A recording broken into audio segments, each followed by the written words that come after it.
readers. Today I'm going to be talking about Bride of the Barrier Master.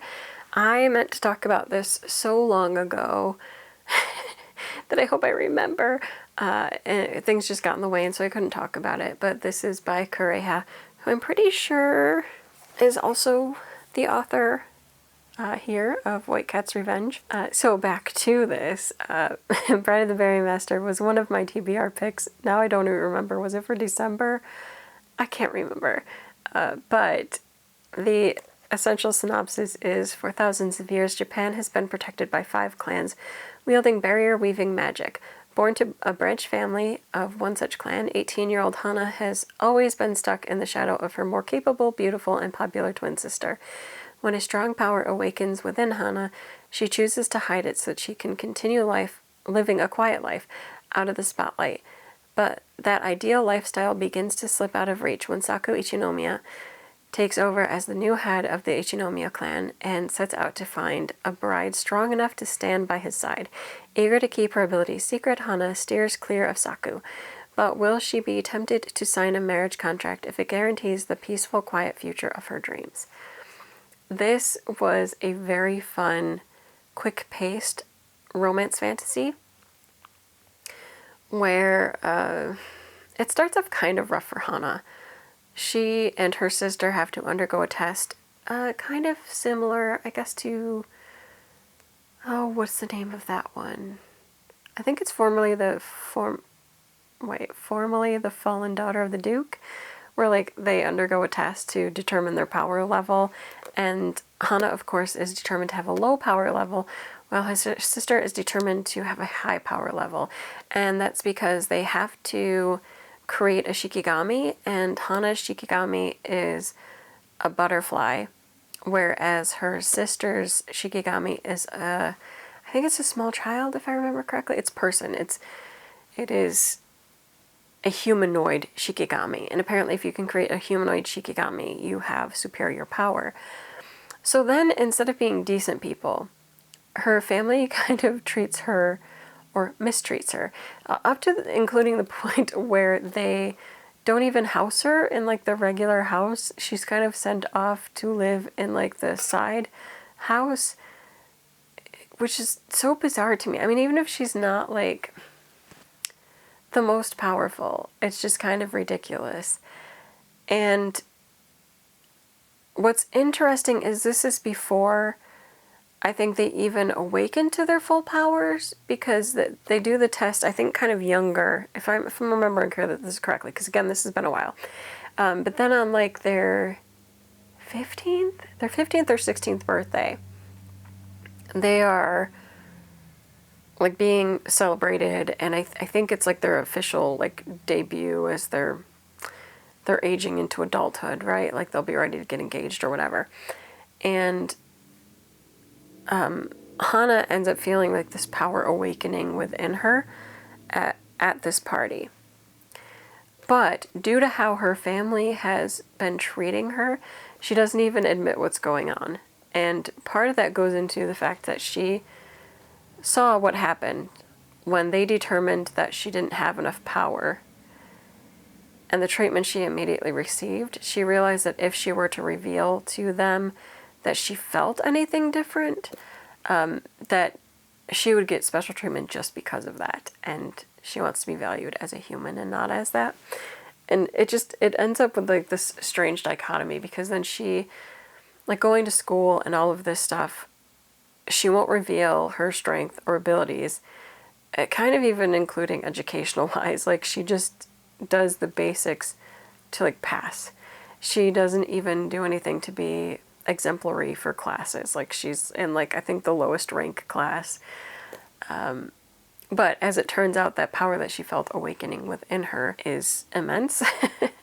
And I think she ends up creating 2 more shikigami, both of whom are humanoid. So I'm pretty sure she has like 3 shikigami, the butterfly and then her 2 humanoid shikigami that no one else is allowed to see.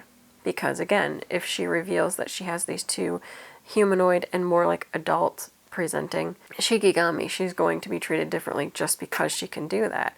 And she doesn't want that. She wants to be treated as herself. And it's just interesting. And meanwhile, this is her being in school, having this, hiding this. Her sister is being fawned over and is like top in her class because of her shikigami, but at the same time doesn't seem to be progressing. And then we have Saku enter the picture, and he's coming to the school, but with the intention of finding a bride. So I think they also do a ball, if I remember correctly. It's very like fairy tale presenting in that sense. We're going to hold a ball and introduce him to all the young ladies. And in the whole, yes, Hana tries to avoid him at all costs because she doesn't want to be discovered. He does end up discovering her. I think right from the beginning he could sense her power, but there is more of like a reveal later. Anyway, it doesn't matter. They end up colliding in their world, and then Saku is like, listen, I want you to be my bride because you're pretty much the only one who can do this. Because essentially, as his intended, she can share her power with him, and then he can reinforce the barriers. Because as such, the barriers are weakening, and their land can be under attack, and they can be defeated. And like there's creatures and bad stuff that will come after them if they cannot strengthen their barriers.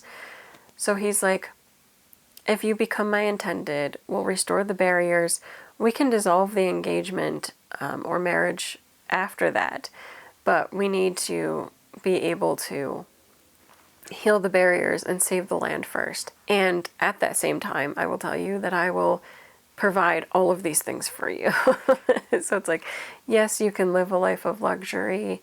I will make sure that people leave you alone. It's like all the things that Hana essentially wants.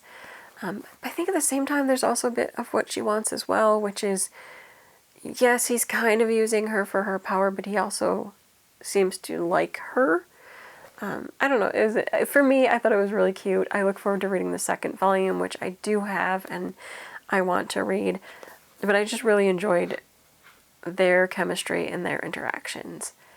And I don't know, like Hana doesn't have as bad of a situation as, say, like Maiden of the Needle or My Happy Marriage. It's not like that bad, but at the same time you do feel bad for her and the neglect that her family puts her through. They have like an older brother too, and like he's not nice. I don't know. Everybody's just kind of like blah towards her. And I feel bad about that. There are moments almost when you think that her sister is going to connect with her,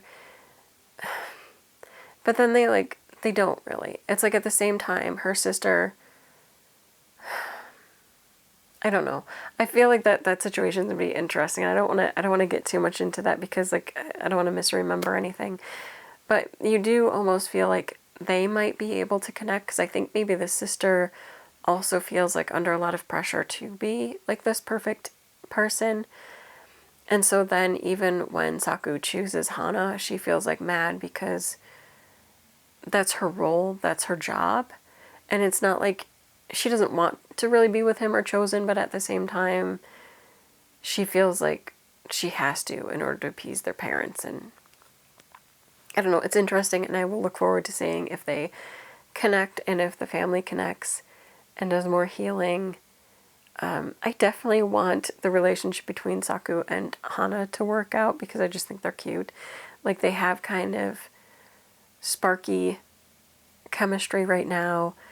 Like they're not like rivals or anything, but it's just the fact that he's kind of like trying to smooth on her and she's all like, no, I'm not into that. I just want my freedom and peace.